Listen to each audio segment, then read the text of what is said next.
Okay, hi. This happened last time. My video cut out, so hopefully it's recording again properly. Welcome to Strong House Coaching. I'm Coach Victoria. I take the guesswork out of exercise and health for busy professionals so they can feel amazing and have more time and energy to focus on what matters most to them.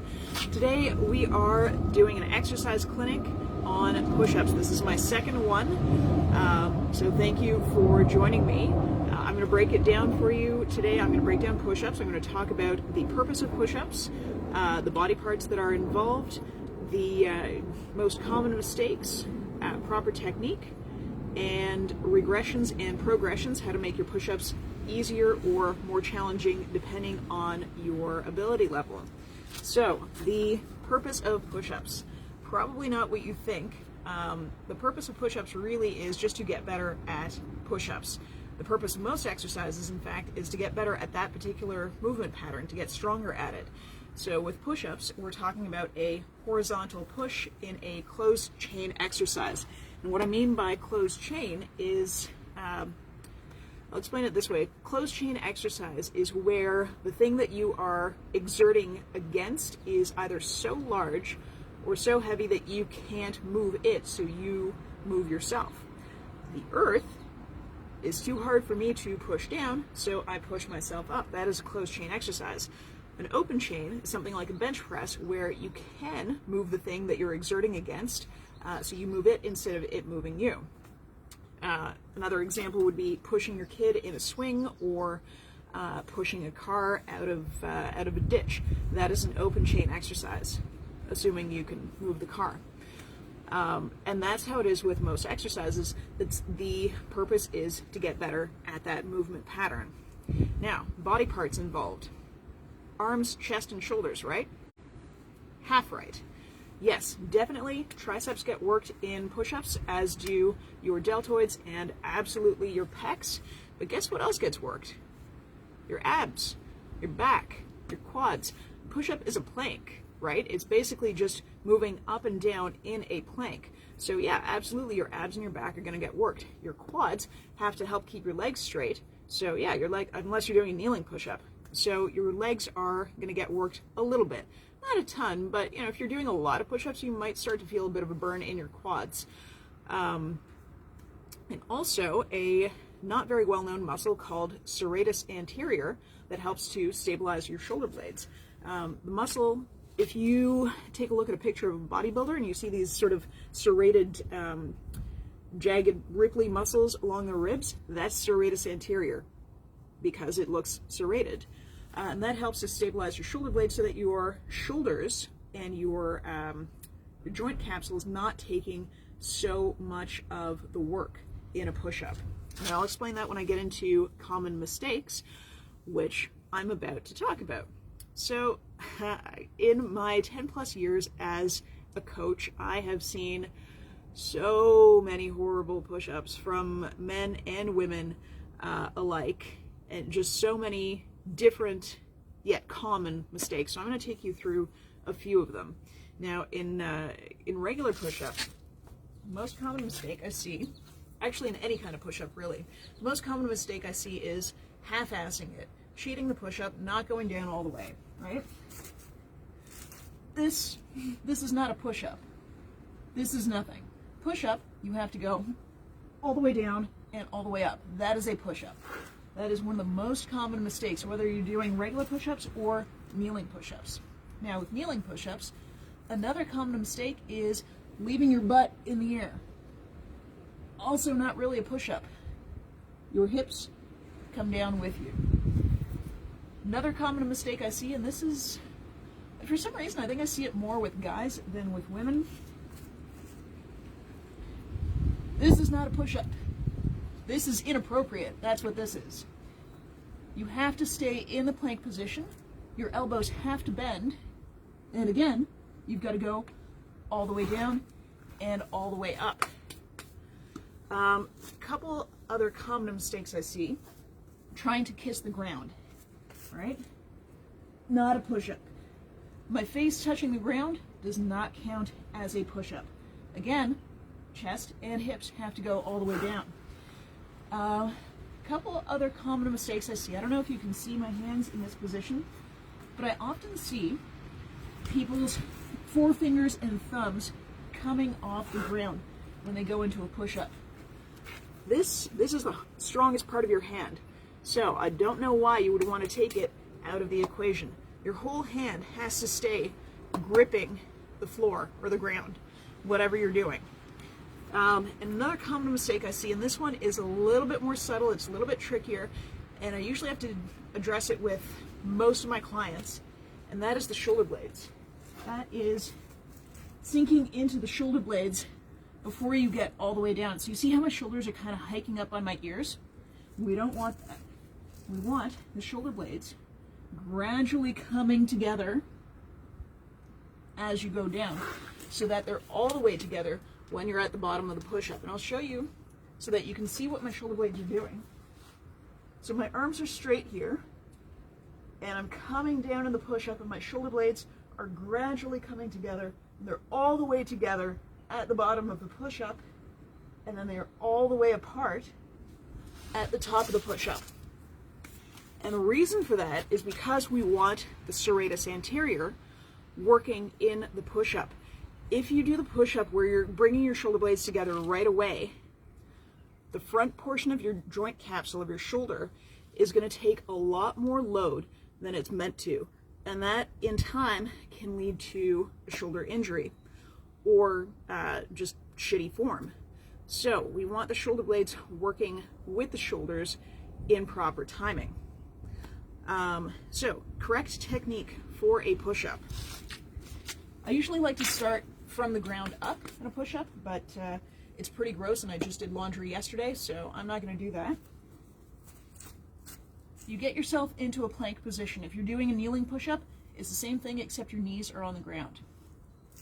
So, hands can be a little bit wider than your shoulders, or if you're doing a narrow push-up, they can be shoulder width apart. But you want your fingers gripping the ground, thumbs and all your fingertips, and you're going to press down into the floor or ground, and you're going to twist out like this, like you're trying to unscrew tight pickle jar lids. So you're in your plank position, abs are engaged, you take a breath in, down you go, up you go. Position of your torso from your shoulders to your feet, or your shoulders to your hips, if your knees, if you're doing a kneeling push-up, does not change. You go all the way down, exhale to come up. That is basically it. Now, I'm going to teach you a little bit about some regressions, ways to make your push-ups a little bit easier. So you just saw the most common regression is a kneeling push-up. Now, I want to make something absolutely unequivocally clear. A kneeling push-up is not a girl push-up. It is not a lady push-up. A girl push-up is be a girl, do a push-up. That is a girl push-up. I have seen, in a regular push-up, it's not a guy push-up. Be a guy, do a push-up. That's a guy push-up. There are regular push-ups, there are kneeling push-ups, there are modified push-ups. I have seen plenty of guys who cannot do a proper push-up, so I get them doing kneeling push-ups. I've seen plenty of women, and you just saw myself, doing regular push-ups. So we don't call kneeling push-ups girl push-ups. That said, here is your first regression for a regular push-up. So we want knees on the ground or floor, and it's basically the same thing as you just saw. I'm going all the way down and all the way up. Now, if this is a little bit easy for you, you want to make it a bit more challenging, but a regular push-up is still kind of hard, then you do a regular push-up going down, put your knees on the ground, up you go. Knees come off the ground, down you go, up you go. So that's the next step towards a regular push-up. Now, if a kneeling push-up is a little bit too challenging for you, I'm going to show you. We're going to move over to sort of the wall of the deck here, and hopefully you can see what I'm doing. No, not quite. Thank you for bearing with me. Here we go. So, wall push-up. Hands will be a little bit lower than your shoulders. Now, obviously my hips and torso can't come to the wall, but this is still a good regression nonetheless. I'm still getting a little bit of work. And if you want to sort of progress this so you get lower and lower, find yourself some stairs, like right here, and you start at the top step, then you move down and you move down until you get to the ground, then you can work on your kneeling push-ups. Now, as far as progressions go, there aren't that many. And you would think if doing incline push-ups is a regression, then certainly doing decline push-ups where your feet are elevated is a progression. That is not really the case. Yes, it makes it a little bit harder if you put your feet a little bit higher up, but really it just ends up working different muscle fibers. So you're not working your chest so much as you're working your shoulders and like the upper part of your chest. So it makes it a little bit more challenging in the sense that you're not using as many big muscles, but it's not strictly speaking a progression. I can think of 3 progressions off the top of my head that you can do if you want to challenge yourself with push-ups. First one, and I don't have a way to demo it here, but the first one is put a weight on your back, like a plate, or I wouldn't suggest a dumbbell just because it's really uncomfortable, but if you have like a 10-pound plate, start with that, or a weighted vest. Just take the weights out of the front of the vest if you can, so you only have the weights on your back. Put the weight on your back, and then go to town with your push-ups. That's option 1. Option 2 is you can do plyometric, or the clapping push-ups. I can't do that. I'm not going to try to demo that. I will face plant. I'm not good enough at push-ups to get in a clap in between push-ups. But you kind of get the picture, I hope. And the third option is to go for a deep push-up. And you can do that either with a pair of dumbbells, or with push-up bars, or the setup that I have here,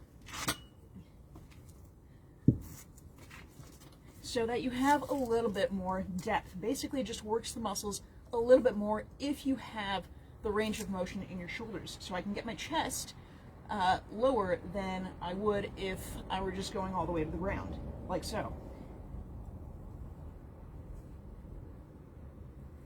So it gives the muscles a little bit more work to do. Now, push-up bars you can get pretty much any department store that has a sporting goods section, like Canadian Tire, probably even Shoppers or Chapters. You can get push-up bars for, I think, like $15 or so. So it's great if you want to work on your push-ups and progress them and not break the bank. I don't think I really have too much more to say about push-ups, so I'm just going to recap. Point of a push-up is to get better at push-ups and horizontal closed chain push movements. Body parts worked. Yep, you've got the shoulders, the triceps, the pecs, but also abs and back and a little bit the quads. Proper technique is proper plank position, gripping the ground, letting your shoulder blades gradually come together, and holding that plank position as you move up and down. And regressions, you can do kneeling push-up, you can do the half kneeling version where you go down in a regular push-up, up in a kneeling, or you can do wall or stair push-ups. Push-up progressions you can do with push-up bars, you can do with weight on your back, or you can do the clapping push-ups. That's pretty much all there is. If you want to learn more about push-ups, or if you want to improve your push-ups or do some kind of push-up challenge, I am more than happy to help you out with that. You can drop a comment here, or you can email me, victoria@stronghousecoaching.com. Catch me tomorrow on Instagram at 8 p.m., Tuesday, April 28th at 8 p.m. 27th at 8 p.m. for my live. I'm going to be talking about mobility exercises and why they are important. And also next month, I will be doing my 3rd exercise clinic. I will be demonstrating a series of mobility exercises for each of the main joints, so shoulders, wrists, spine, neck, which is part of your spine, hips, and ankles. So catch me May 31st at noon for that.